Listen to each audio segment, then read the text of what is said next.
Good morning, everybody. Welcome to BTL Bass Talk Live, where we're going to talk bass fishing and anything else that we want to talk about. Matthew, a jam-packed show today.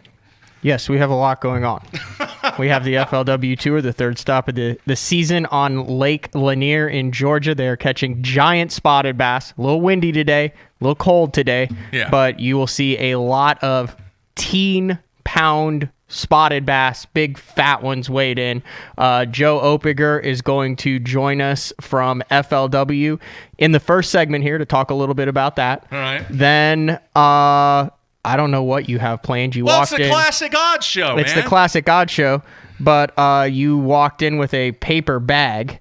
I don't know what is in that. And then we are going to get down to the business of your Bassmaster Classic Odds. Bookie the bookie. From an actual betting standpoint, not this, I guess, standpoint that they have to win, but for action and for conversation. Did you get the prop bets? Sakes, I've got a couple prop bets done, so we'll work on some of that. That was your stuff. All right, we have two other things I'm going to let everybody know, and then we'll try and get Joe on the phone here. But one thing, brand new, it's called What Will Happen First. It's a new feature where we have 4 situations of which you do not know anything about, and it has a classic flair to these 4 situations, and we're going to get your opinion on it. On what will happen first. Yes. Okay. Blah, blah, blah, blah, blah, or... Okay. Blah, blah, blah, blah, blah. An ordeal. Okay, right? I'm down. So it's got a classic flair to it. Hopefully we will make this a regular feature here on BTL. And then the other thing is, you know me, I like to peruse USA Today. Mm-hmm. It's part of my ritual in the mornings. And there was a review that came out that reviewed the greatest breakfast cereal of all time. The greatest breakfast cereal of all time. You and I have had this discussion about how important breakfast is. But, dude, I'm telling you, we're going to talk about and they had 50 of them. Mm-hmm. I'm not going to go through all 50. I'm going to go through the bottom 10 and the top 10. And then I actually have a box of the number 1 cereal, and you're going to taste it. Okay. You're going to try it. Deal. All right? I can handle it. I was shocked at what the number 1 was. Absolutely shocked. So you probably heard Is it Life? No, dude, there were some epic cereals on this list toward the bottom. Towards the bottom. Okay. So yeah, we have several. Boy, this is an eclectic show. I told you, we're going to be all over the map between the interviews and the games and the odds and the guesses. Let me try to get Joe on here. First of all, let me ask you this while I get Joe on. What was your winning weight on your fantasy team for this week? I believe that I went with like 72 pounds. I went and I changed it last night to like 72 pounds, like it's between 17 and 18 a day. I mean, if you look at any of the reports that they've had, and I talked to 2 of the guys who were fishing, and they said, man, this giant spotted bass in this lake. It's one of the few fisheries in the country. Obviously, the West Coast out there in California, and then the Coosa River, where the spots outweigh the largemouth for the majority, although there are some big largemouth there. Yeah, Joe, you there, man? Good morning. Good morning, guys. How are you? You are live, man. We're going right to you. How are things going, man? Perfect. Great. We kicked off this morning here in sunny Gainesville, Georgia. It's a little colder than I would have hoped, but as Matt said, we're going to see some giant spots today, and we're just excited to be back on Lake Lanier. You guys are hitting this one just at about the right time. I've watched all of the practice videos that you guys do and the days on the water, and then some of the reports that the guys had out, and there are going to be some big bags of beautiful spotted bass weighed in, 18, 19, possibly 20-pound bags of spots. Absolutely. I mean, talking to the locals here, guys like Jason Johnson and David Nickel, they're super pumped. You know, we've been to Lake Lanier 4 times in the tour history, but the last 2 times have been the Forest Wood Cups in 2010 and 2012, and those, of course, are in August. Toughest time of the year to fish. So to be hitting the lake in March is super exciting. We're going to see some 7-8 pound spotted bass. We're hoping a lot of guys were catching those kind of spots in practice. But kind of the X factor this week is going to be the largemouth. The lake is full of 2 to 3 pound spotted bass. We're going to see a ton of limits in the mid-teens. But the giant largemouth are going to be an X factor. And if guys, fishing up the rivers or can find a pot of largemouth to himself, he can really do some damage in this one. Joe, one of the things that we've talked about on previous shows, and I know you have to be happy to see with all of FLW's expansion and partnerships into other countries, is the fact of the international flair at the top of the Angler of the Year leaderboard on the tour after the first 2 stops in Florida. Obviously, you have Chris Johnson, who's leading the way. Gussie's up there. Also, Corey Johnson. You've got, I pointed this out in the last show, as many Canadians in the top 40 in the Forest Wood Cup cut right now as you do guys from Alabama. Talk a little bit about that and how big that is for FLW. Well, it's been awesome to see, and it's pretty surprising considered, we've only held 2 events, and both of them have been in Florida so far this year. So for these Canadian anglers to come down and kind of dominate like they have so far this season, meanwhile, guys like Andy Morgan are sitting in the 90s, is kind of been unexpected and very surprising. But honestly, those Canadian guys, whether it's the Johnson brothers, Gussie, Curtis Richardson is another Canadian angler on tour, but they're really good. And if you've been following the tour for the past few years, obviously Chris Johnston finished runner-up to Andy Morgan for AOI in his rookie season. Kind of had a little bit of a sophomore slump, but has bounced back in a big way so far this year and is, of course, leading the standings so far. I'm sure to all the northern guys, not really a big surprise, but as you said, to see all the Canadians near the top of the standings, meanwhile, just as many Alabama guys up there, it's been pretty cool. One of the other reasons we wanted to get you on, and I've been, I'm a YouTube guy. I watch all that stuff. And in Scott Martin's last vlog series in Florida, he's talking about the world's greatest deal and all that stuff. And they're buying burgers at half off. And then we get the press release on it, so we put that out on the site too. But that's a big thing that you guys seem to be pushing pretty hard recently. I guess it's an app, isn't it? Yeah. It's basically a money-saving app that we partnered with this company called World's Greatest Deals. And basically they're offering a free membership to any FLW member. So if you're an FLW member, you currently have access to it. All you've got to do is go to our website, flwfishing.com/WGD. You download the app, and then basically it just gives you deals on your phone based on where you are. So, for example, I arrived at the airport at Atlanta yesterday, and I used it to rent a car and ended up saving 15% on my car. So there's lots of restaurant deals, lots of travel and hotel deals, and if you're an angler on the road, you're going to save some money. So we thought it was a really cool partnership, something that we were really excited to roll out. And, guys like Scott Martin are using it and saving money, so that's really cool that he put it on his web show. And, we hope everybody will like it, so make sure to check that out. Now, you don't have to work with Jeffries on a daily basis, Joe, but I can assure you he will be downloading this app If it saves money. As soon as the show is over. If it saves money, absolutely.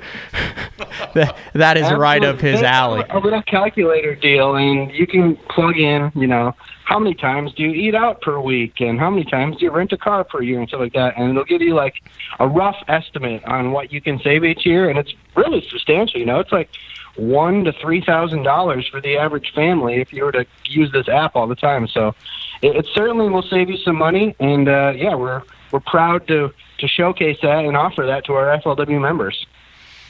Very cool. All right. Also want to touch on before we let you go, we got a jam-packed show today, Joe, but some cool stuff going on over on the college side. Also, the Yeti College FLW Open took place, and 25 pounds a day over on Kentucky Lake. And then those guys won from Adrian College, won like a boat and all sorts of coolers and all sorts of cool stuff, correct? Yeah, it's been a huge week in college fishing for us as well. This past weekend, this last Saturday, we held an event on Lake Gunnersville, just a regular season Southeastern Conference event. It drew 273 boats, which smashed our previous record of like 240. But just a massive tournament. And in the field, kind of a fun note, was starting quarterback for the national champion runner-up Georgia Bulldogs, Jake Fromm. Really? He had a partner and, went fishing for the University of Georgia. Unfortunately, they zeroed and didn't catch a fish, but really cool to see, an athlete of that caliber in the off-season fishing with FLW College Fishing, so that was awesome. And then we moved up the road to Kentucky Lake this past Tuesday and Wednesday. We held our annual College Fishing Open. I don't know the exact count, but I want to say it was like 215 or 221 boats, something like that. But yeah, it took 50 pounds to win, 25 a day. Adrian College smashed them and won a boat on a super high water level Kentucky Lake, but the lake really showed out still. Heck yeah. All right, before we let you go, Mark asked what my winning weight was for and Lanier, and right before the fantasy fishing cutoff, I went in and I added 5 pounds to it. I think I had mid-60s and went up to the 70s. What do you have for the winning weight that we will see on Sunday afternoon? I certainly think you're right in the ballpark. I had originally said 64. I thought basically 16 a day was going to be right there at the end. But after seeing all those practice photos from some of these guys on social media, I think adding 5 pounds is pretty safe. I think between 65 to 70 pounds is going to be the winning 4-day total. All right, awesome. I'm way over. What'd you pick, like 90? I'm not even going to say. What did you say? What did you put? 80 pounds. 80? That's not out of the realm of possibility, because there's big largemouth. I know 80 pounds, 2 Hallman's ounces. posting big largemouth. Guys are catching 6-pound largemouth. There's 5-pound spots in there. When the conditions are like this, I always think that there's going to be at least one guy that averages 20 pounds a day. Yeah.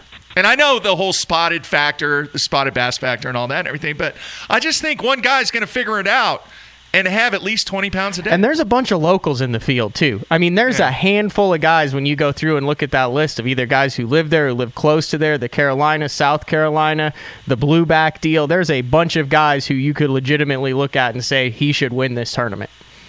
Yeah. Yep. All right, Joe. Absolutely. 80 pounds is certainly doable. I think we're going to see, at the end of the day, I think we'll see quite a few bags over 20 pounds. I think the leader will likely have, 25, 26. So 80 pounds isn't out of the question, Mark. I appreciate your optimism, and I hope you're right. But it's not out of the question. One last thing then, FLW Live this weekend? Yes, absolutely. Saturday, Sunday, the show starts. It's going to be 8:30 Eastern Time to 12:30 Eastern Time, Saturday and Sunday. Travis Moran and Rob Newell are going to be at the FLW Live studios and showing off some Lake Lanier spots. Yeah, it's one you might learn a little bit by watching with those suspended fish on a blueback lake. No doubt. All right, very cool, Joe. You got anything else you said? And if you haven't checked out the live show this year, make sure you do. We've improved the set 100% since last year. Production's going up. It's really made some big steps forward since we launched last season. So make sure to check that out Saturday morning. All right, sounds good. All right, take care, Joe. Thanks, dude. All right. Thank you, guys. See you, Have man. fun with the classic odds. All right. See ya.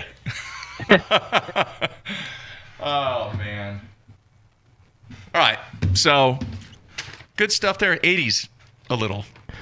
Well, Too much. I don't know. They've been catching big ones, though. I know. There's a bunch of guys with 12 pounds already, but I'm a little nervous having some limited experience on blueback lakes.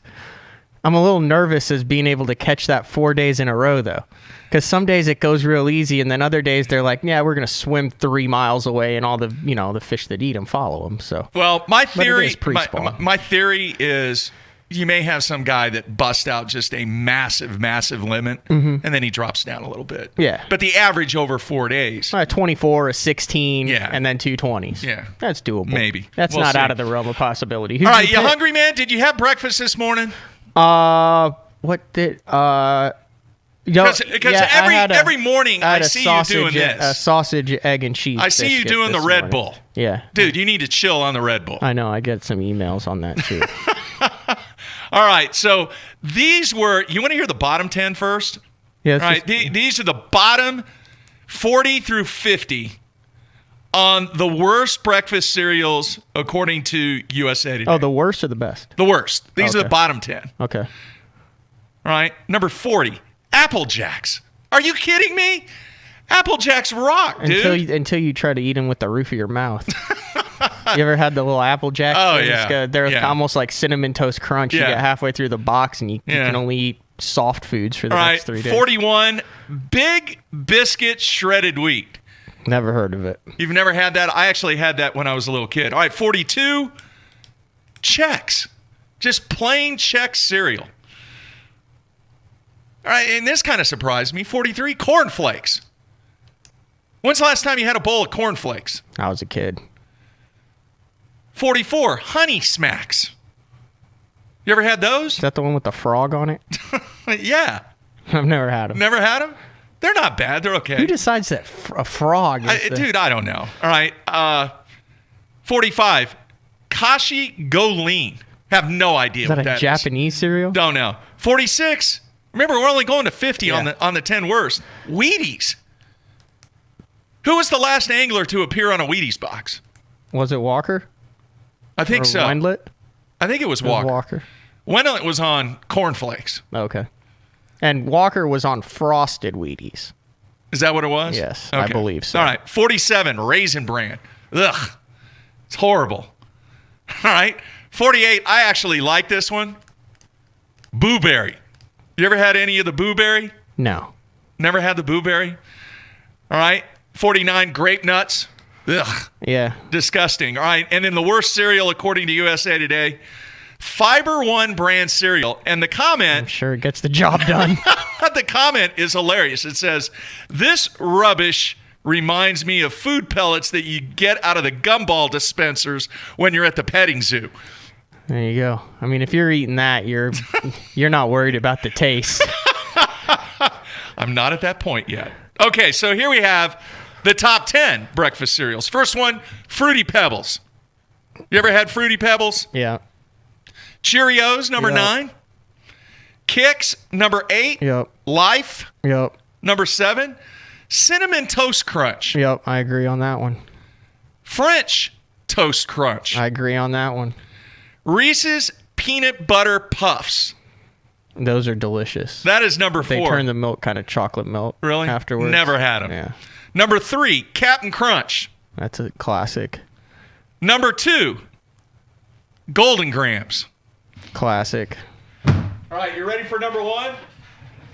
For the iTunes listeners here, Jeffries has Here. a crest. There's some milk. Oh, we're going to actually make the cereal Yeah. here. Yeah. There's a bowl. There's a bowl. There's There's a some clean 2% spoon. milk. It's good. It's clean. That's better than anything I got at my house right now. I was shocked. This is absolute shocking. I didn't even know these existed.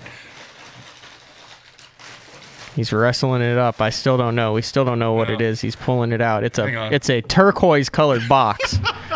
He's pouring it under the table, so I can't see the box. It's a light blue kind of turquoise colored box. It Any looks, idea?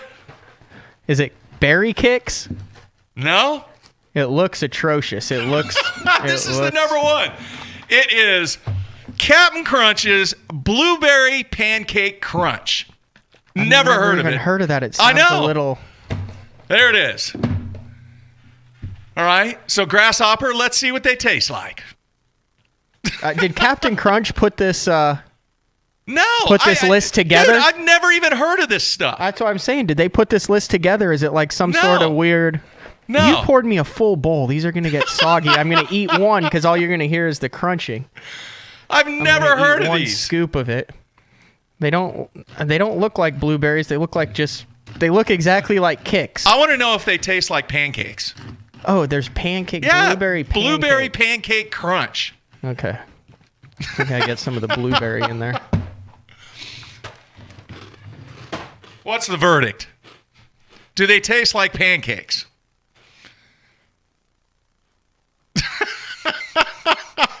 No? Yes? No?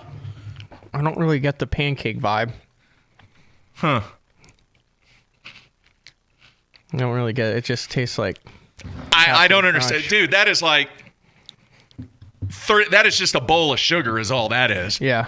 Oh my gosh. Well, I wish she hadn't poured a full. Oh. We should give it to Izzy. Woo.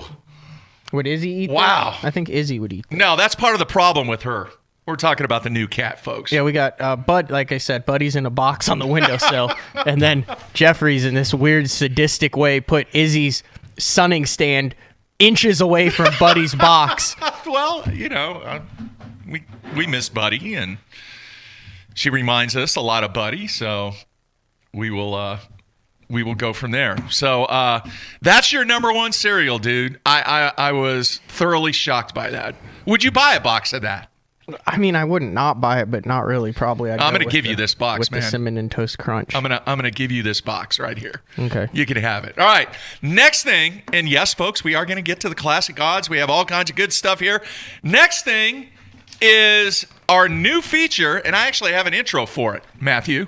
I didn't even know we had a new feature. Yes. All right. Let me. This could be interesting. Let me cue up the intro You here. were a little fiery this morning, so this. All right. Here we go.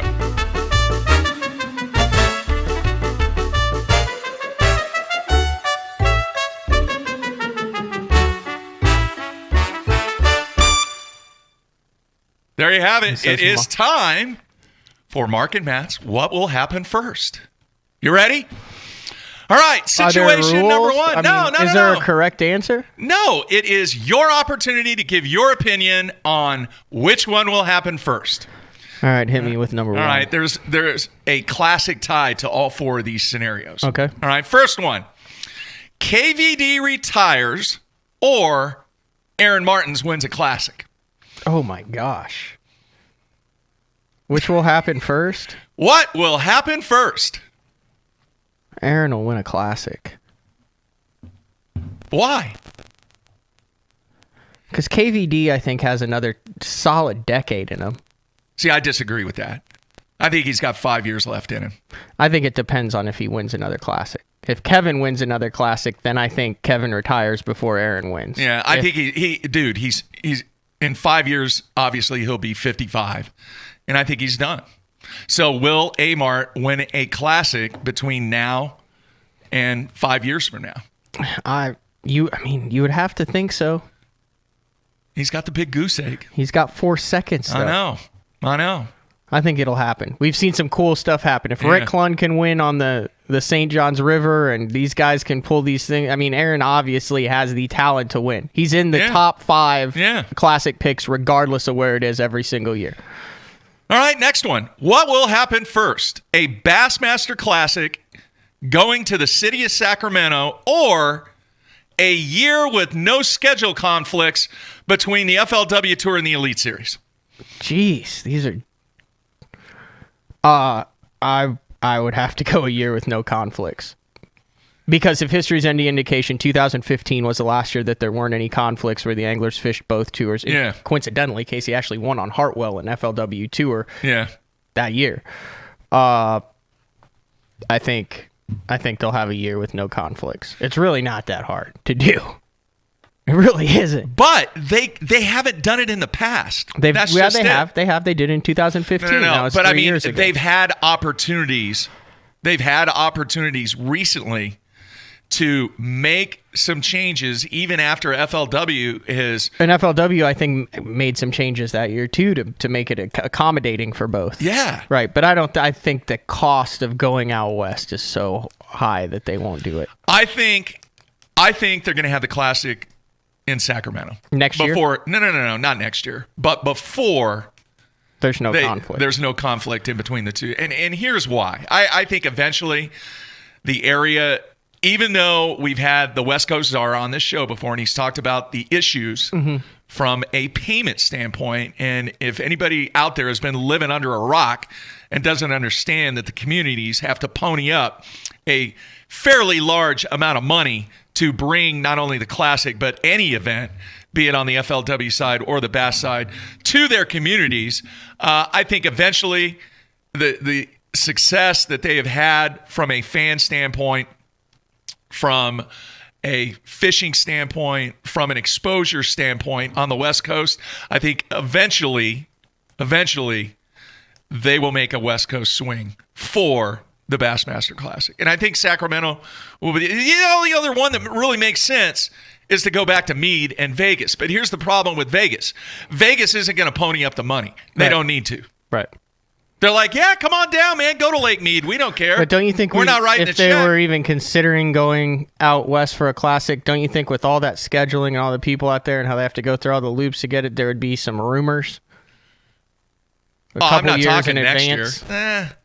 You never know, man. Right. So I'm going to say that between then that the FLW and elites can coexist. All right. And we're going to hang on to these and see what happens. All right, number 3. Let's see here. What will happen first? Live Bassmaster coverage on ESPN2 for the Bassmaster Classic, or 50 or whatever the number is. What's the number this year? 50. The number of contestants. Is it 50? Yeah. I wrote on my notes 50 or 51. I couldn't remember. Or live web cameras in every single one of the 50 boats. I've tried both.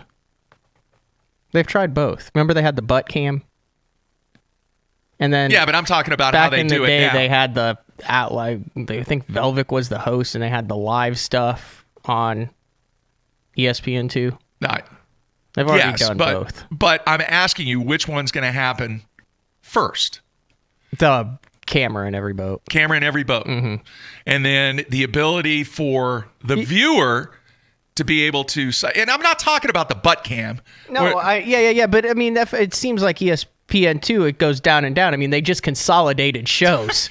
So it's not like they're, you know what I mean? It doesn't seem like they're ramping up the coverage of fishing, and that whole block, the outdoor block that they used to have is down, and now it just goes down to lower. But would that not be a way to bring back television? Because I think everybody in the industry will say that TV is on the way out. TV is on the way out. Yeah, but you said live TV. Yeah. On TV. Yeah, that's what I'm saying. Would it not be a way to bring TV back? In other words, put it on ESPN2 live with these 51 cameras or 50 or whatever it is. Yeah, but I just don't think that Or put it in the digital format to where everybody could have access to whatever angler that they want. That will happen first before it's live on ESPN2. Right. I agree with you. And then let's see here. The final one. A nation angler wins the Bassmaster Classic, or the Bassmaster Classic moves to the end of the season rather than the beginning of the season.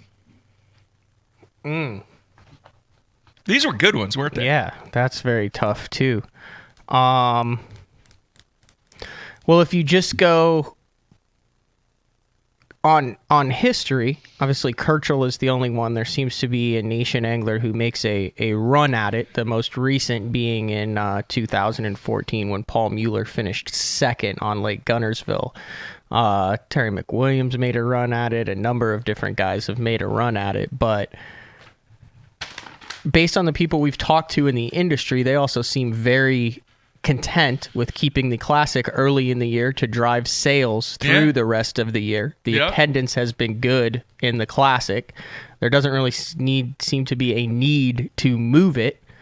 They'll never run out of venues down south across where the heartland is. I think a nation angler wins.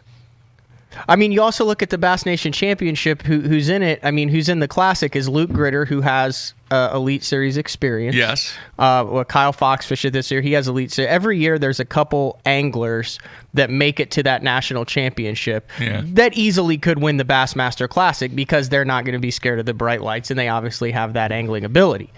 All right. I mean, Caleb Summerall could win it this year. I mean, even though that's not his style, especially I think a nation angler has a better chance to win it when they continue to put the national championship on the same fishery that the Classic is on 4 months later. Yeah, I don't understand why they do that. I think it's good. I like it. Well, as a federation or as a nation guy, yeah, absolutely. It gives you an edge. Right, but it also draws attention to the Bass Nation and more people follow it, and then it gives you a reason to kind of follow the guy who won that, going back to it because he has a win on that fishery. It's a nice spin on that. It also gives that community more bang for their buck, more pop, because here they have, you know, 2 major events in a 6-month span, and it kind of kicks off the countdown to the Classic. You know, that tournament's in October or November, and then you kind of piggyback on that. And when the nation championship takes place, though, isn't the body of water off limits for everybody else? No. It's not? No. So they still had some time left. Yeah. I don't remember. That's why I'm asking. Yeah. All right. Where they have like another through week the end or of the two. year. Is through that what December it is? 31st, I think it Okay. was, yeah. All right. I can remember that. All right. So you like that? I like it. All right. So there you have it. That was our new feature called What Will Happen First? Next time, here's what you get to do, Matt. Next time, you get to put together the scenarios. Okay. And you can ask me. So we'll see what happens on that. I just thought going into the Classic, a little Classic flair with those things. All right. It is time to get to I went back, dude. I did a buttload of work yesterday. All right. This is actually the 11th season that I've done this. All right. If you count 3 of the seasons that we did when Judasy and I were together, this is the 11th year. So whatever's been said prior, this is the 11th year. And it was funny because our good friend Dave Rush actually sent me a link to where there was a newspaper in Alabama that actually referenced what we did in 2014 with the odds. Did he send you that link No, too? but I remember seeing it. Yeah, and we had our 2 favorites back then was Kevin Van Dam and Jason Christie. And I think, I didn't look it up, but I think Van Dam finished like 18th, and I think Christie finished 26th, somewhere in the 20s. All right? So this year, being the 11th year, this is probably the most wide open Classic that I can remember for a long time. Now, folks, first of all, this is for entertainment purposes only.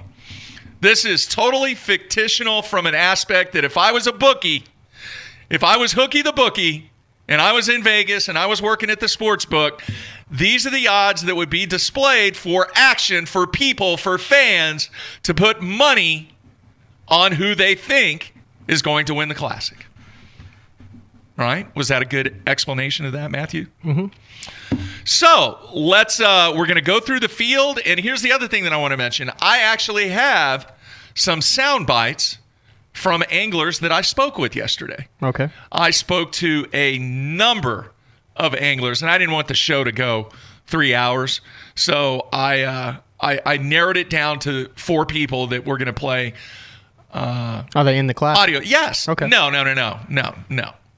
Why would I have talked to and spoken with somebody? Well, I didn't know because setting maybe my someone had odds? some insights on another angler to No, where it's- maybe you talked to ex-angler I who got said, you. I got you. this guy's dialed in. No, I got you. No. They're all competitors that are in the Classic here in 2018. So there was a very, very common characteristic out of all the people that I spoke with yesterday.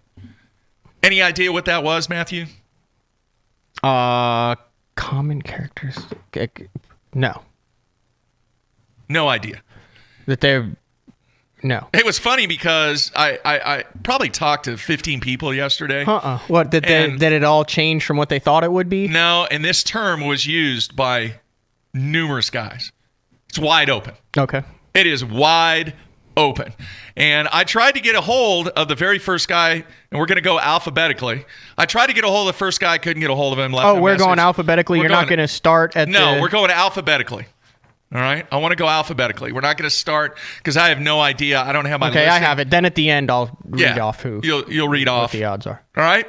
So, once again, this is a betting line. These are odds that if you were to take $100, $1,000, $10,000, whatever, this is the line that we're going to give you for these guys. Now, the very first guy, Casey Ashley, so much discussion, so much talk. Obviously, Classic champ, same body of water, HFA. Dude, I'm telling you right now, the HFA for this event totally blown out of the window. Doesn't even exist. The only possibility that the HFA is going to come into play is the adjustments that have to be made each day. In other words, the elimination of guessing on how to make a move and where to make a move other than going, oh, well, I caught him over here in practice. Man, okay, let me run over there and let me check that out. The elimination of water is really, really come into play when you make those adjustments, when you have to make those adjustments, because every single person that I spoke with yesterday said this is not going to be one doing the same thing all 3 days. Okay. All right? You agree with that? Yes. No. What don't you Possibly. agree with? I keep saying 4 days. It's only 3. Yeah. You don't think a guy could get on the same type of pattern and run it? No, none of them do. If they don't, then I would have to agree with the guys who are Yeah. in the classic. There wasn't one guy that I spoke with yesterday that said this thing's going to be one doing the same thing all 3 days. Okay. All right? Which in a lot of early classics really hasn't been the case. Yeah, Casey did pretty much the same thing. Alton Jones did the same thing in 2008. Ayler did the same thing at Conroe. Yeah. You know what? Edwin did not do the same thing at Grand. He mixed it up big time. He did. He ran different areas, different baits, different patterns all 3 days. It was a weird stage, though. It was. All right. And that's kind of the same situation that we're having this year in 2018. So I started off, my initial odds for Casey were 2-1. Mm-hmm. And then after speaking with a lot of the guys and really, really taking a look at the weather conditions and everything, he has moved up to 4-1. Moved down to 4-1. Well, up. Okay. His odds of winning have moved down. How much you can win off of moves up. Right. Okay. All right. 4-1. They went from 2-1 to 4-1. All right. Next up, Josh Bertrand. He's at 9-1. One of those guys that might be able to mix it up a little bit, but that is kind of a tease bet. You know, looking for some action on that at 9-1 might be a nice little bet. Next one, obviously a huge long shot, 200-1. Ryan Butler, his first classic. He's the team guy, and I didn't take the time to go back. He is from Missouri, right? Blue Eye. Yes. Yeah, so he's Lake of the Ozarks. used to non-grass lakes. Yes. And spotted bass. If you want to throw $10 out there to win $2,000, go ahead and do it. All right. All right. Next one. And this is one of the guys that I actually have some audio that we're going to listen to what he has to say. Spent a lot of time talking to him on the phone yesterday. And part of what I discovered with Hank Cherry is he has no tournament experience on that lake. Mm-hmm. But he said it's one of my top 4 lakes that I probably have more experience on. Or because it fishes like everything that he likes to fish in the Carolinas. Yeah. Yeah. So I initially had him at 8-1, trying to get some action off that. But after speaking with Hank yesterday, I've actually dropped him down to 5-1. Fair. That sounds reasonable. So, you got that audio queued up? Let's cue this up, and here's what Hank had to say. But as far as any big major events, I've never fished them. It seems like every time there was something big, even their team tournament stuff, I always had something else closer that I wasn't going to. If it was going to be like it was the last time, or they were going to be in the late winter to pre-spawn pattern, I knew what I was going to do. So there was nothing new for me to go look at. I knew where I was going. I could just take my chip out, put it in. I know exactly where I'm going. Well, now I pay attention to the weather. We started getting the rain, and then I started hearing rumors about them pulling the lake up. And I was like, well, a lot of that stuff goes out the window the higher the lakes come. I mean, I haven't seen it as high as we're getting ready to see it in probably 15 years. I think it jumped up that high in 2016 for a couple of weeks and then fell back out. You're talking about a lot of water, a lot of flooded cover, and a lot of wasted time out there graphing. I like Lake Hartwell. I've had some really, really good days there fishing. And like I said, I know it's a bigger place than most of the places we go. It stays spread out. The fish are a bit nomadic. But like I said, the wild factor that I've been trying to explain to people when they call us, nobody has seen it like we're getting ready to see it. Not Casey, not anybody. And theoretically, it could be anybody's ball game. The only reason I say that right now is if A, it turns back cold, or B, it keeps warm. If it keeps warm, those guys that sight fish them, they're going to catch them. All right. Very interesting comments by Hank. What do you think, Matthew? It makes sense. Kind of echoes what you said, but Yeah. it should suit his style with power fishing and a jerkbait and the blueback experience. So he sounds like he's in prime position to make a run at it. We obviously saw what he did in the 2013 Classic on Grand, so he knows how to get in position to win one of these things. Yeah. A lot of things are happening, and I think a lot of things are going to happen during those 3 days. All right, next up, Jason Christie. Let's face it, he is a manster, half man, half monster on the water. I got him at 2-1. One on Hartwell. I'm not looking for a whole lot of action, but I thought better than being even money, go 2-1, see if you can get some action on that. It'd be kind of ironic if he goes in and wins on Hartwell after the 2 on Grand that he had such a good chance of winning at. Maybe that, maybe flying a little bit under the radar, if that's even possible for Jason Christie to do. Yep. Next up, Luke Clausen. I have him at 6-1.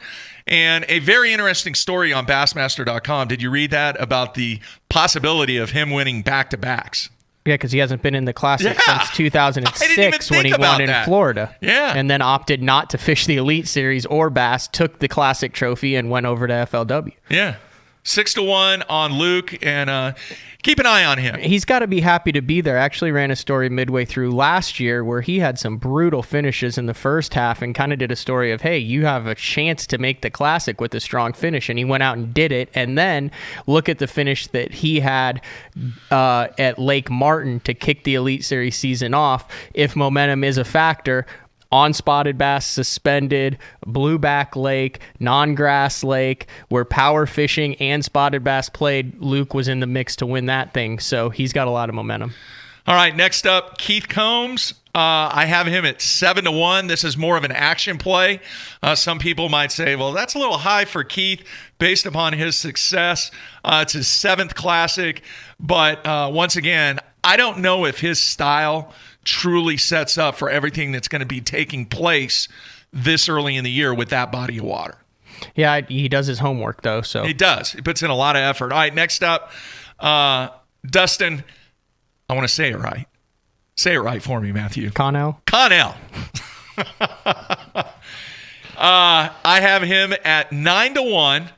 It's his very first Classic. Had kind of a breakout season. Finished 12th in the Angler of the Year race. That is a teaser play. 9-1. Put a little cash down on that. You never know what's going to happen from your first Classic. Nerves. And he finished 12th his first year out on the Elite Series. Won a tournament. Beat Kevin. Might be a little tease bet there. Next up, Brandon Coulter. Once again, first Classic. Have him in double digits at 12-1. The next guy, John Cox. This is interesting because he's actually fishing. Right now. On Lanier. Yeah. And is going to Hartwell. Did he say that he did? I mean, he's just going to go in and go for it. Yeah. That's what he said. He's won on Hartwell in the spring before. If the warming trend continues, water's in the bank grass, it's high, it's stained. Everybody who went down and pre-practice in the winter has all these preconceived notions in their mind.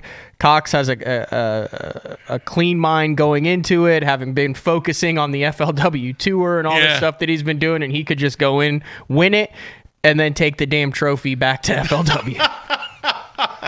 So 7-1. If you got a little cash, put a little extra flow on that one at 7-1, and it might turn out well. All right, next up, John Cruz, a seasoned veteran. Had no idea this is his 11th Classic.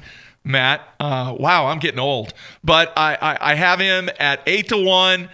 I know he's very familiar with the body of water. Once again, you're going to hear me say this a lot. That is a tease bet with everything being so wide open.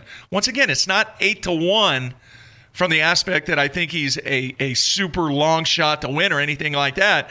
I just think with everything going on and the conditions and his style and his experience, I'm throwing him at 8-1. This next guy's your man crush. Next guy, Mark Daniels Jr., his very first Classic. I don't think it really matters. It could be his 5th. It could be his 12th. I think he's going to approach this event just like any other event, All right. Pressure does not seem to phase this guy whatsoever. And I have him at 5-1. And seriously, Matthew, if I had $1,000 and this was reality, I would put $1,000 on Mark Daniels at 5-1. There you go. All right. I really, really believe he's going to be at the top of the leaderboard. Actually tried to call him. He was one of the guys that I could not get a hold of yesterday. You watch his Instagram story. He was cleaning out his live wells. Yeah. He was literally polishing his live wells. Yeah. So, bleach, soap, running them. Yep. They were sparkling. He was ready to put 15 Lake Hartwell bass in his live wells. Yeah. All right. This next guy, odds are a little high, but I'm going to stick with it. Mark Davis at 10-1, but he is one of the seasoned vets that might make a run on this thing simply because of his versatility. Do you think he got kind of screwed when they went to this pre-spawn winter deal instead of the post-spawn summer deal? Yeah. As far as just being a favorite going into the classics and really having it set up for his style? Yeah. I agree with that. So, Mark, have him at 10-1. Next guy, Ott Defo. He's got to be one of the favorites. Very familiar with the body of water. Very easily gets dialed in. Had no idea he's already surpassed the $1.1 million threshold in earnings. I have him at 3-1. That sounds right about All right. right on. Next guy, West Coast guy, Brent Ehrler. Only his third classic, but obviously with the experience and the amount of money that dude's won over on the other side, I listed him at 3-1. Kind of a tease there. I actually had him a little bit higher and dropped it down to 3-1 because of, once again, his versatility. And that is going to be a key component next week in South Carolina. He was also a Jeopardy answer. I saw that. It was cool. It was like the 9-pound 12-ouncer that he caught at Lake Conroe. Yeah. And the answer was the Bassmaster Classic, but it said Brent Ehrler. He has it up on his social media, so that's pretty cool. funny. I mean, if you want some notoriety going in, I mean, the dude was on Jeopardy. That's impressive. Very impressive. All right. Next up, Oklahoma angler James Elam. I have him at 8-1, his third classic. Looking for a little action. That is an action line right there. Obviously has had success, but 8-1 for It Elam. wouldn't surprise me if he was in the mix. No, not at all. Next up, Edwin Evers, 3-1. Always in the mix. Always in the mix. I mean, what can you say about Edwin, former classic champ? And people stay out of his way, he'll be there. $3 million in earnings. Yep. Had no idea that he surpassed the $3 million mark. All right, next up, this guy is truly going to be in the mix of things. Todd Faircloth. Well, he always is. I know. And I always classify him as the quietest superstar in the game. Mm-hmm. I've kind of labeled him that because there are very, very few people that can match the ability to adjust, the ability to sight fish, the ability to change on the fly. He can fish shallow. He can fish deep. His 16th classic, I was shocked when I saw that number. All right? I'm talking about Todd Faircloth, 4-1, and I actually had an opportunity to speak with Todd yesterday and get his take on some of the things that might go down during this year's classic. So here you have Todd Faircloth. If it comes into play and, you know, that is something that's going on, you know, typically your first fish that move up are your biggest fish, some of your biggest fish in the lake. So, you know, if that's something that's going on, I'll definitely be hopefully a part of that because, you know, my theory on sight fishing is, you know, if I'm staring at a 4 or 5 pounder, my bait's in the strike zone 100% of the time, and that's my theory on that. So that's how it is, and you know, the chances of catching a big bag that way are real good. Now, following that up for 3 days is another story. You know, I always try to have some type of backup going in, you know, to a tournament or an event that I feel like that might come into play. That's not the one thing that you want to go into and you know, throw all your money in on that one deal.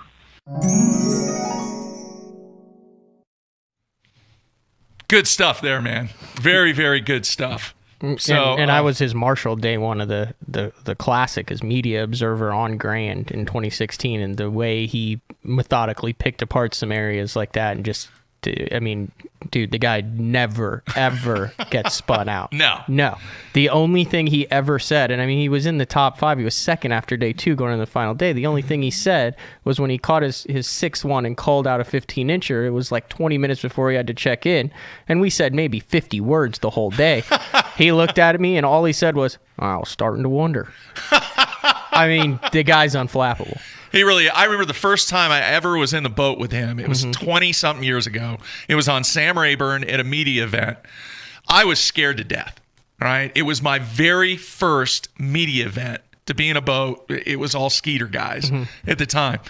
And we're out. We have an hour-and-a-half block on the water, hour and a half. Dude, he did not say a single word to me until about an hour into it. And he goes, "You hungry? There's a sandwich back there if you want one." Yeah, he's And that was it. And then when it was done, he came up to me and he goes, "Thank you."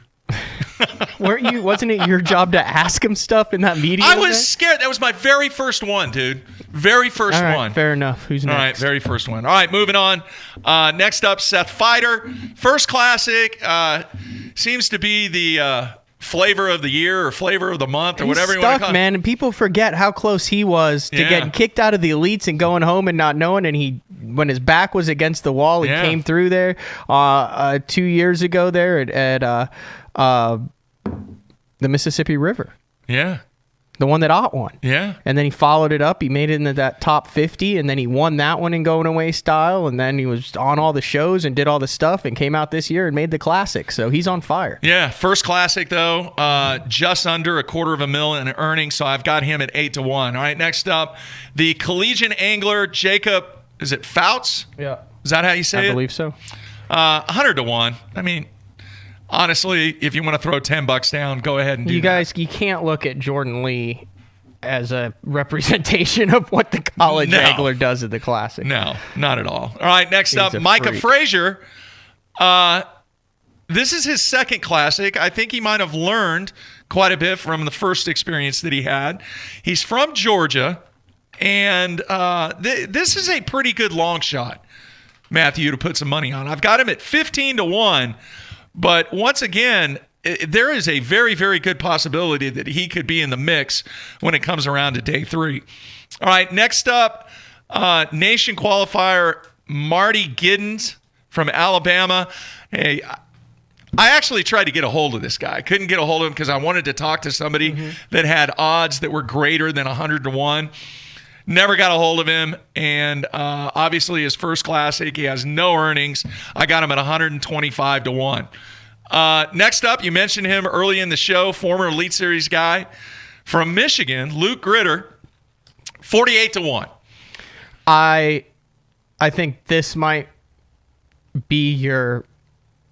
I think this might be one that you lose a lot of money. That the on, house potentially. goes Broke. bust on this one. Based on how he caught them in the Bass Nation Championship, where he ran and what his style is, with the experience that he brings to it, I think he could make some noise. He might be your nation guy that makes a run at this thing on the final day. Okay. I will rebut that by saying the conditions that these guys are going to explore are going to be totally different. And it's not even remotely close to what you guys and everybody But I went think through. he knows the area of the lake where it could be really, really good. Once again, I think the fact that there are other areas in that body of water that are going to matter, of which where the concentration was during the national championship, it may or may not come into play. So 48-1, the house may lose everything on that one, but I'm sticking with it, 48-1. All right, next up, Greg Hackney.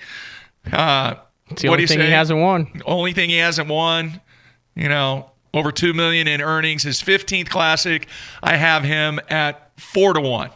Next up, Jamie Hartman. His first classic, finished 13th in the AOY standings. I have him. I actually dropped him down based upon the discussion that I had with a bunch of guys. I initially had him at 18-1. The house is looking for a little action at 12-1 on that one. All right, next up, Randy Howell. Obviously, a seasoned vet, is 16th Classic. This, once again, is an action play. Well, there's some bridges and riprap on Hartwell. I understand that, but I think they're going to be about this big rather than this big. I'm just saying. So, we'll see about The that howler will be howling on every corner of riprap on Hartwell. I have Randy at 8-1. All right, next up. Did he sneak in to the Bassmaster Classic this year? Yes or no? Yes, absolutely. Absolutely snuck Could in. that be a sign of destiny? Absolutely, it could be a sign of destiny. All right, we're talking about Mr. Michael Iaconelli. And He's actually part of the prop bet. is he really? Yes. All right. Well, here's the scoop on Ike. All right.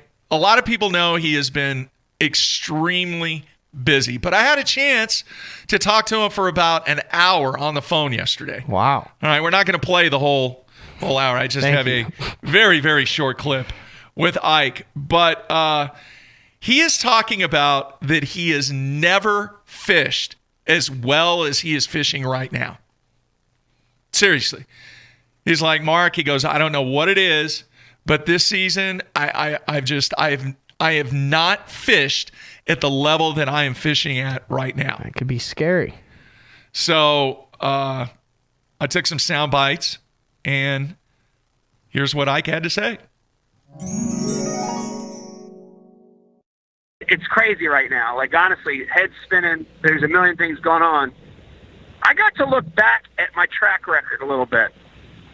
And it looks to me like at the times in my life that are the craziest, whether it's good crazy or bad crazy, right? You look at, the Classic in 03, AOY in 06, they were kind of bad crazy.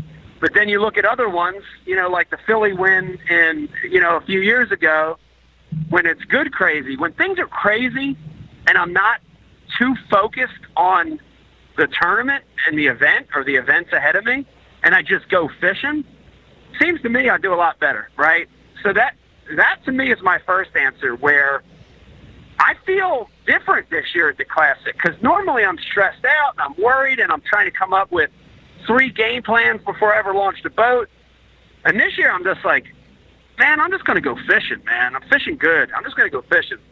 I think that's going to help me. I really, really think, that's going to help me.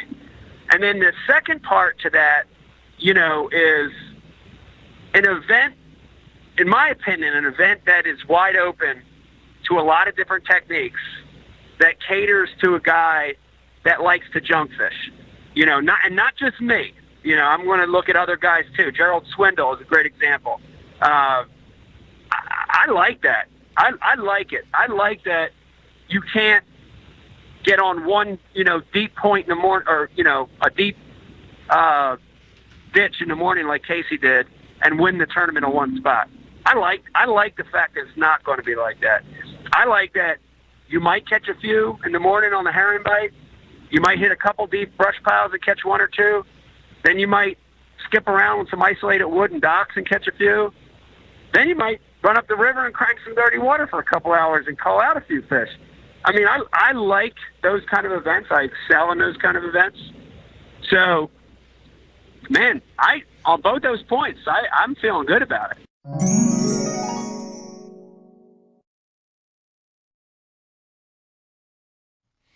All right, there you have it. A very confident Michael Iaconelli. I like him at 4-1. All right, 4-1. Moving on, Alton Jones. You don't think the ditches on the pigskin football head and spoon are going to play this time? 7-1. Go ahead and put some action on that. All right, next up, Steve Kennedy. He's one of my top guys. I've got him at 5-1. His 9th Classic. It didn't have a great year this past year, but I think with the ability to do numerous things and even do some kind of off-the-wall stuff that Mr. Kennedy likes to do, I think 5-1 is a good spot for him. I mean, you look at what he's done off-the-wall patterns in the Cup and the kind of off-the-wall patterns in the Classics and how close he's come to winning both of those. He wants it. All right, one other thing I want to mention, I forgot to mention this back on Ike real quick. There was a lot of stuff on the instant feedback about, he's been traveling the world and all that and everything. The biggest thing that I got from that conversation I had with him yesterday, he is focused. A lot of people might think that he's distracted, and just like he said, the craziness taking place. He's on a freaking mission, dude. Cool. He really is. All right, next up, Bobby Lane, have him at 6-1, just a solid guy, can do it all. Almost won on Hartwell last time. Yep. Next guy, Russ Lane, 7-1. He's fishing really good right now.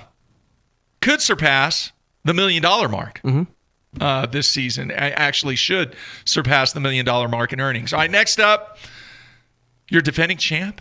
Defending champ. He catches them everywhere they go. Except at Lake Martin. Once again, this is an action play. 6-1 on Jordan Lee, the defending champ. All right, I got his brother at 7-1. Just bump him up one spot. They're going to talk to each other. Next up, Brandon Lester, third classic. Once again, looking for some action at 10-1. Next man, dude, you're going to have to listen to the audio clip, the whole audio clip that I had with this next guy. Are you playing the whole thing? No. Let's play the clip that you've got. We're going to play the clip. And after but the show, I'm telling you, you need to listen to this conversation. I'm talking about Aaron Martens. He is one of my favorites, and especially after speaking with him yesterday. His 19th Classic, he's going to surpass the $3 million mark in earnings. I have him at 2-1, and it was a fascinating conversation that I had with him. And I didn't say anything, dude. I just basically said, what do you think about this? And he went on and on and on. Let's hear the highlights.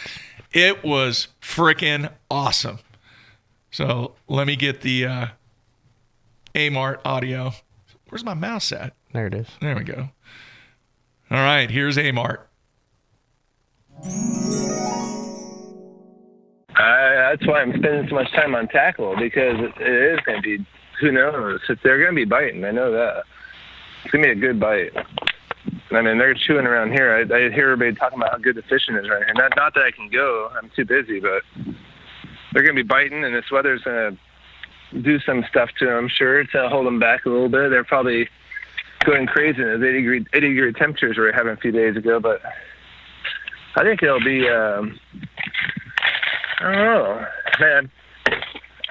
I'm going to bring a third battery with me, which is, I run the lithium batteries. That only means one thing. I'll be looking too, but I don't know if they'll be up yet spawning, but they'll be definitely in pre-spawn mode, full pre-spawn. And yeah, you're gonna have to change every day. Whether it's probably, it seems like it changes a lot every day, and you have to change probably tactics every day. You're not gonna be able to go do one thing the whole tournament. You're gonna have to sort of junk fish, I guess, but not really fishing junk. You're just fishing so much. You'll be fishing different things. You might catch a fish on a swim bait, and you might catch the next fish on a drop shot, and you might catch one. You're gonna be catching them on different things, and hopefully you're kind of right. You're gonna have to there's not a whole lot of fish on lake. There is, but there's a lot of acreage, a lot of water doesn't have fish. You're going to have to fish I can't think of the word right now. My mind's spangled. You're going to have to be efficient, but what do you call it? You have to do the right things. If you do something a little bit wrong, you won't trigger some of those fish to bite. You're going to pass fish, and that's one of those places you can't do that. Kind of like the river lakes in California. It reminds me of I guess Lake Mead or something, where it's got a ton of acreage, but there's not fish everywhere. And if you don't do everything just right, you're going to pass fish, and then you're not going to catch them. You're not going to do good. So you got to fish fast, but not too fast, and you got to fish the right baits. That's all I can say. I don't know what to say. I got everything in my boat. I got more variety of tackle than anybody by far, I'm sure. I got as much as you possibly can have, variety-wise. I'm looking at 60. I must have 60 tackle boxes in my boat. 60. 60. I'm not kidding either. Wow. 60 tackle boxes. I got little ones, big ones. Oh, everyone's got something, the same thing in it, but a variety of colors and the same thing. I'd like to be prepared.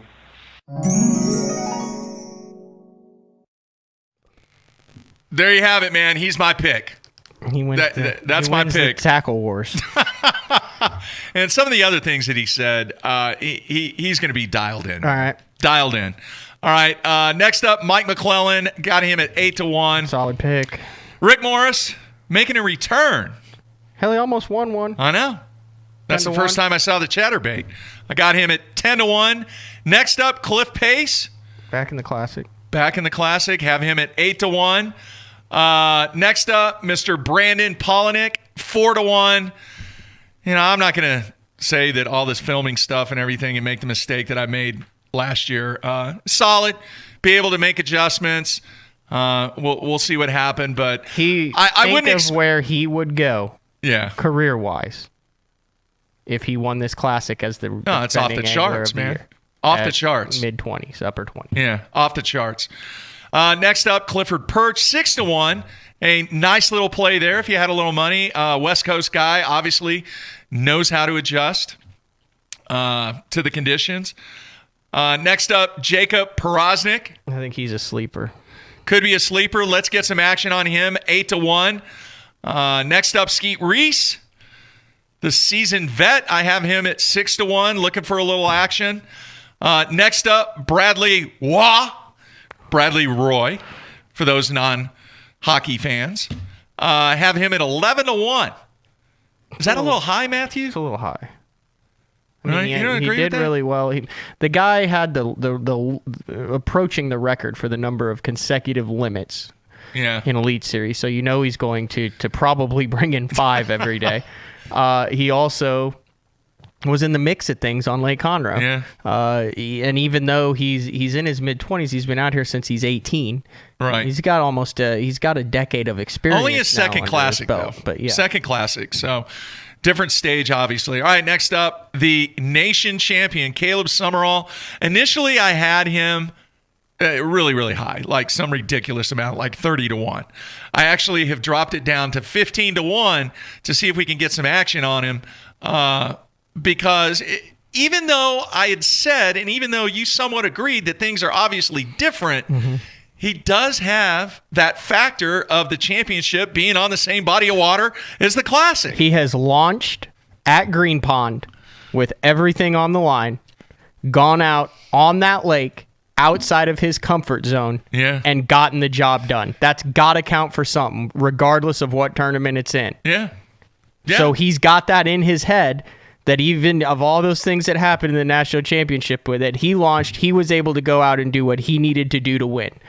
So if he did it before... Well, you were there. He was a little nervous, wasn't he? Right, but I'm saying he went out and did it. That builds confidence. Had a special bait, too.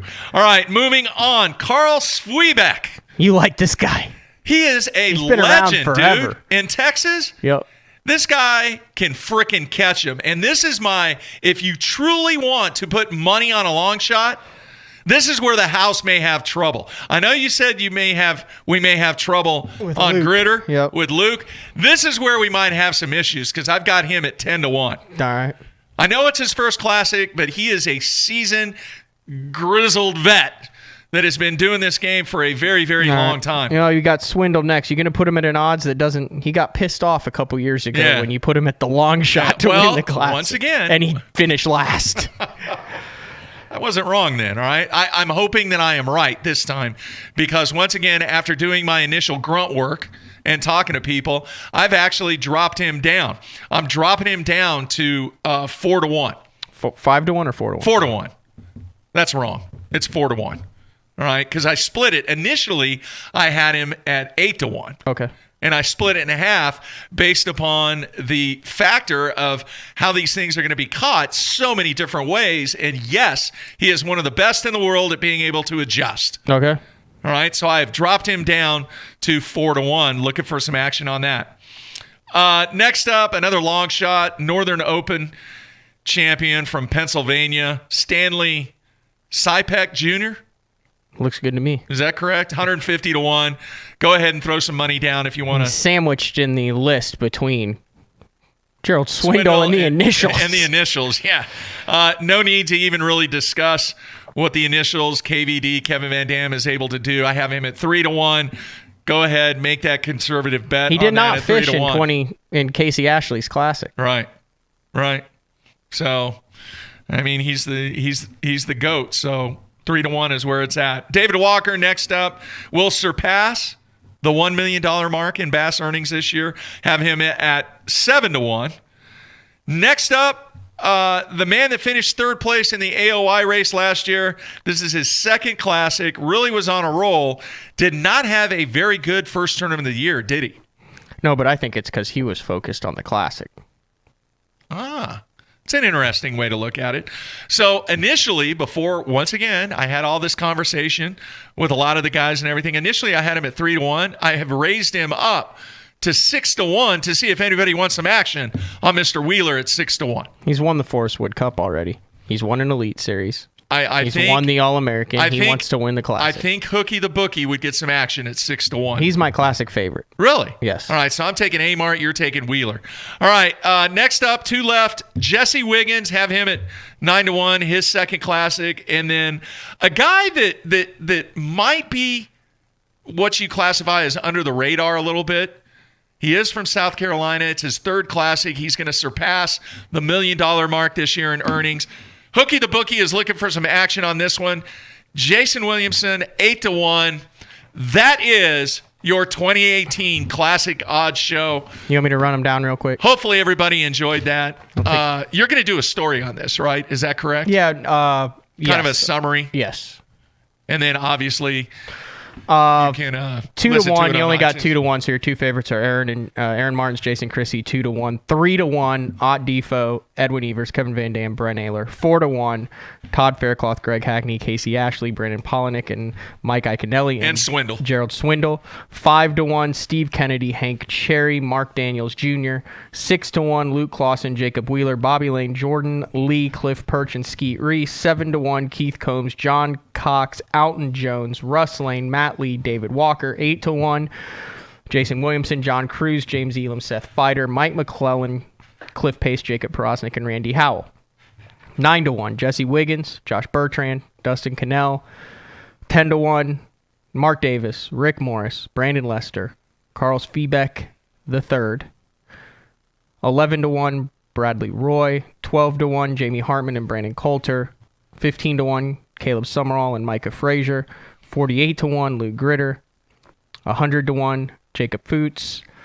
125-1, Marty Giddens. 150-1, Stanley Sipek Jr., and Ryan Butler at 200-1. There you have it. All right. Hopefully everybody enjoyed that. It's a lot of fun doing. I put a little extra effort into it this year, mainly because this thing is going to be just like what the guy said. It's going to be wide open, dude. Wide open. Yeah. So I got a couple prop bets. All right. Like I said, I fished the Bass Station Championship there. It is a 12-inch limit, and sometimes guys struggle.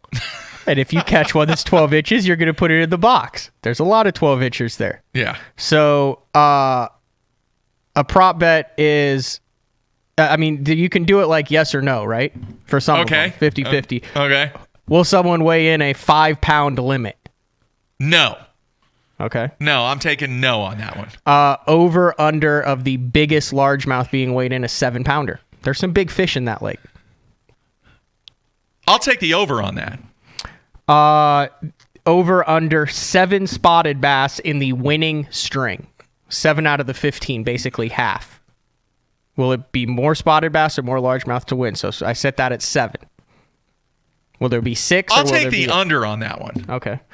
I'm setting the over under on number of anglers who cry on stage at 3. I'll take the under. Are you marking this down?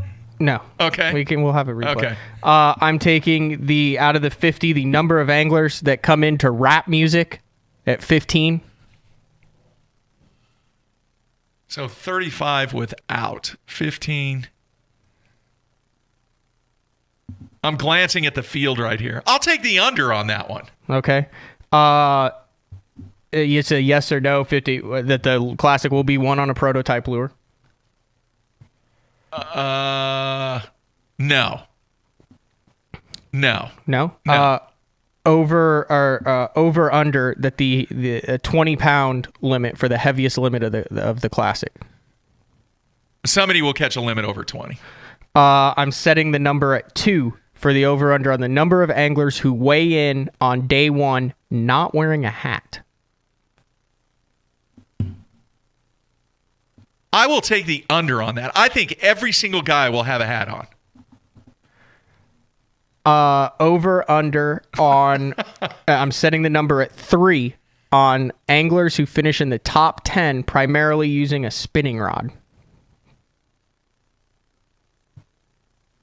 I will... What'd you set it at? 3? 3 of the top 10. I'll take the under on that. You don't think the spinning rod's going to play? No. Yeah, it's a yes or no that a food item will be credited in victory. What? Well, you got the damn Lucky Cookies. You got the sandwiches. Hey, are you talking about somebody that's going to have the blueberry pancake Captain Crunch? You're yelling. You're blowing speakers out right now. I'm sorry, man. I'm just saying yes or no on a food item being a critical part to someone's victory between all that. Okay. No. Yes or no that someone retires on stage during the class? No, nobody. No, nobody. Yep. And then I'm setting the number at 20 on day one, the word blueback on stage during the weigh-in. There's 50. On day one? Yeah. Anglers, not Mercer talking about it. That 20 of the 50 classic anglers will I'll mention. take the under on that. You'll one. take the under on that one. Those are the... That's good stuff, man. You did good. All right, real quick, I want to address an instant feedback. Dennis from Illinois says, are the odds not actually 52-1 for everyone? Is there 52 competitors? There might be. I don't know. We said 50. 50, 51, 52. Yes, in mathematical theory, everybody has a 1 in 52 chance. But from a betting perspective, that's what these odds are set on. They are set on a bookie in a sports book to get action. Fake action. Fake action. Entertainment purposes only, folks. On if you had some money and you wanted to lay down money, this is what your betting odds would be. But yes, you are correct, Dennis.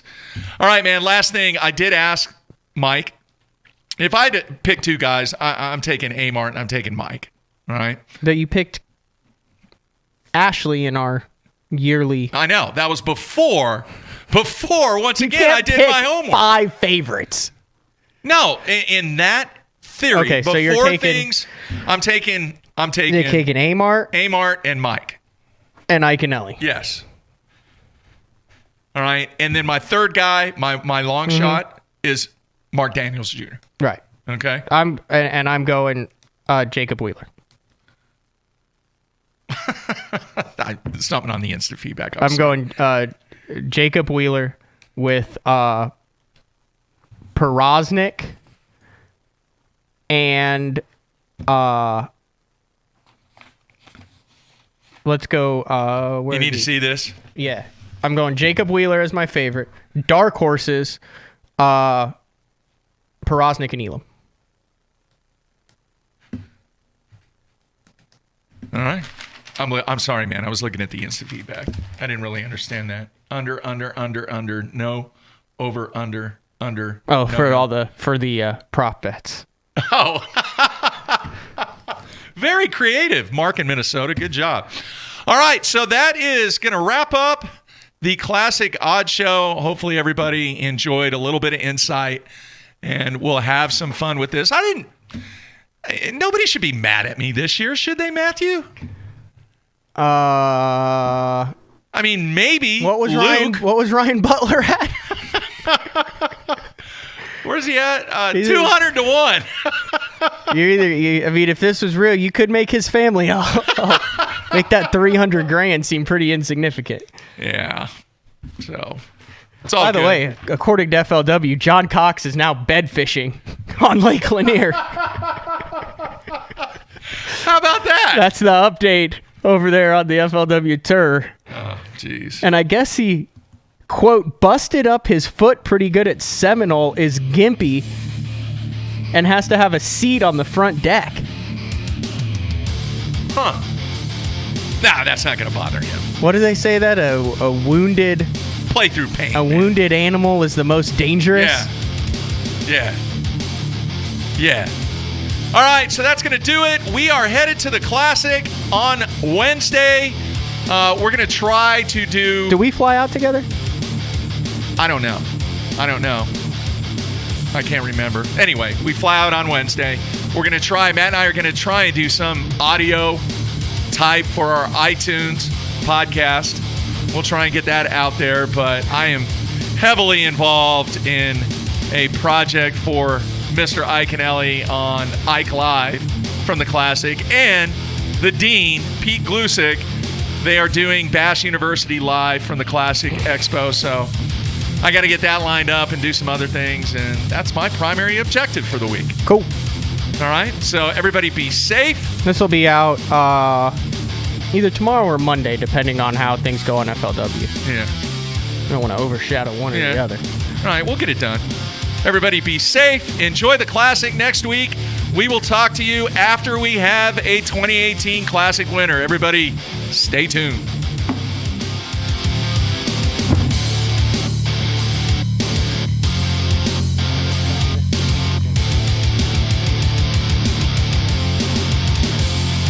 At 9:04 a.m., Bassmaster sends out a blast